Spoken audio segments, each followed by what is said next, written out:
ആദവനാട് കൂടശ്ശേരിപ്പാറയിൽ കുടുംബ വഴക്കിനെ തുടർന്ന് ബന്ധുവിനെ വെട്ടിക്കൊന്ന കേസിൽ 3 പേർ അറസ്റ്റിൽ. ആനപ്പടിക്കൽ മുസ്തഫ കൊല്ലപ്പെട്ട സംഭവത്തിലാണ് 3 പേരെ കൽപ്പകഞ്ചേരി പോലീസ് അറസ്റ്റ് ചെയ്തത്. മുസ്തഫയുടെ സഹോദരിയുടെ മക്കളായ 27 വയസ്സുള്ള തവക്കുന്നൻ സൽമാൻ ഫാരിസ്, 23 വയസ്സുള്ള സക്കീർ ഹുസൈൻ, 22 വയസ്സുള്ള സൈനുൽ ആബിദ് എന്നിവരെയാണ് പോലീസ് പിടികൂടിയത്. ഇന്നലെ രാവിലെയാണ് നാടിനെ നടുക്കിയ സംഭവം നടന്നത്.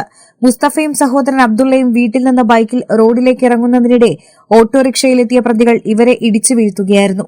തുടർന്ന് ബൈക്കിന് തീയിട്ട് പ്രദേശത്ത് ഭീകരാന്തരീക്ഷം സൃഷ്ടിച്ച ശേഷമാണ് മാരകായുധങ്ങൾ ഉപയോഗിച്ച് ഇരുവരെയും ആക്രമിച്ചത്. ആക്രമണത്തിൽ ഗുരുതരമായി പരിക്കേറ്റ മുസ്തഫ മരിച്ചു. കൂടെയുണ്ടായിരുന്ന സഹോദരൻ അബ്ദുള്ളയ്ക്ക് ആക്രമണത്തിൽ പരിക്കേൽക്കുകയും ചെയ്തു. കുടുംബവഴക്കിനെ തുടർന്ന് ഇരുകൂട്ടരും തമ്മിൽ നേരത്തെയും സംഘർഷങ്ങൾ നിലനിന്നിരുന്നു. മുൻപ് മുസ്തഫയെ ആക്രമിച്ച കേസിൽ പ്രതികളായ ഈ 3 സഹോദരങ്ങളും ദിവസങ്ങൾക്ക് മുൻപാണ് ജയിലിൽ നിന്ന് ഇറങ്ങിയത്. തുടർന്നാണ് വീണ്ടും ആസൂത്രിതമായ ആക്രമണം നടത്തിയത്. കേരള വിഷൻ, വളാഞ്ചേരി.